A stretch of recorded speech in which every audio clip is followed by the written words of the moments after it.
Hey y'all, welcome back to Charli Ann's Heavenly Cakes Halloween edition, obviously. So we are going to make a spider themed cake, but I can't really wear this while decorating, so we're gonna take a quick wardrobe change and I'm gonna show you exactly how to do it.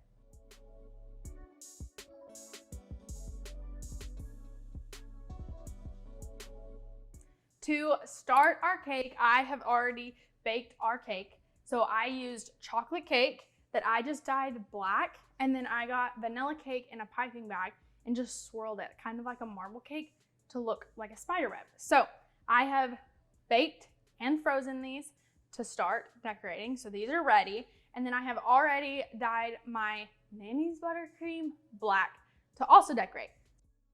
And this cake is gonna be just a little taller than I would normally do. So I would normally have 2 tiers, but I'm gonna add just a third to get a really tall, skinny cake.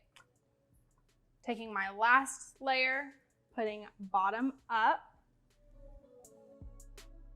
and then crumb coating as usual, starting on top and then working my way down.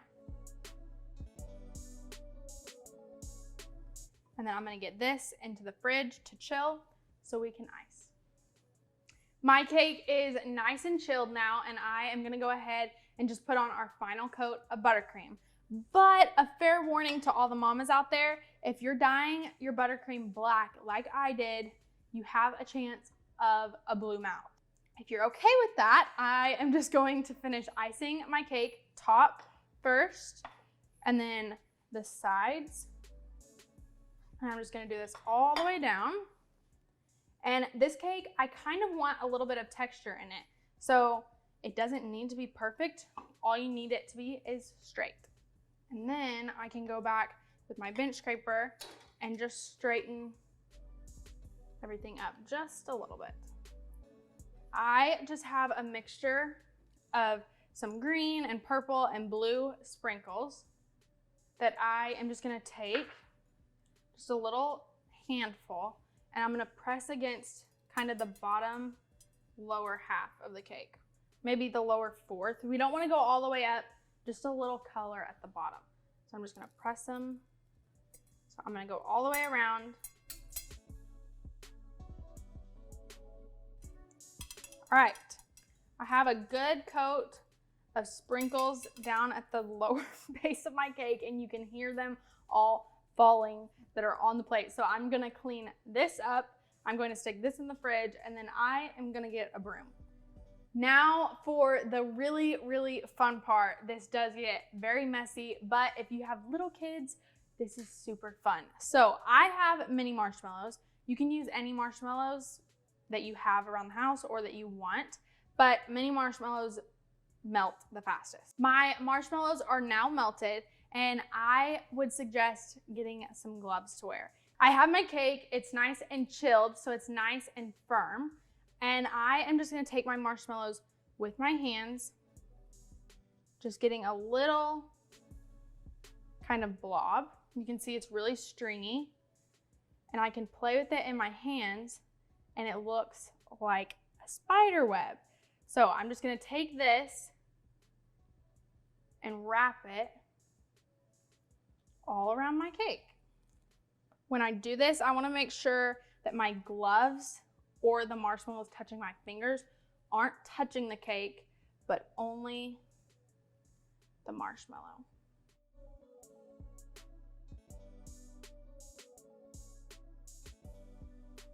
All right, as you can see, it's sticky. Like I said, it's a big mess if you're not careful, but it's super fun and turns out really cute. Now that my web is all over my cake, I am gonna work on my border on top, which is the last finishing touch. I have just neon green and some purple buttercream. I have cut both ends off. They're not perfect. They don't have to be.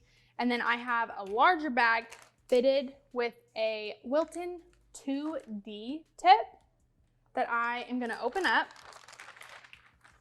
and simply drop these in their bag. And then when I pipe, I'm gonna make sure I'm holding both so that we don't have a bunch of mixture of icing coming out the back.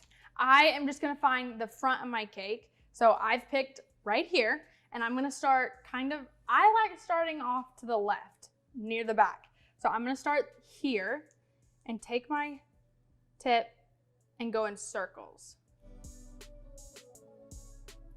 And then once I get to a stopping point, I can twist my bag again, still going in circles until I go all the way around. And then once I get to the other side where I started, this can be tricky sometimes, but I like to do kind of a half loop and go in to where I piped first. For my final touch, I just have some leftover sprinkles that I used on the bottom of my cake that I am gonna sprinkle on top just a little bit, just to tie everything together. I think it turned out so cute, perfect for Halloween. This is the perfect cake that you could turn into like Spider-Man theme with a quick change of colors. But until then, make sure y'all subscribe and ring the bell so I know you're enjoying these videos so we can change the world one cake at a time.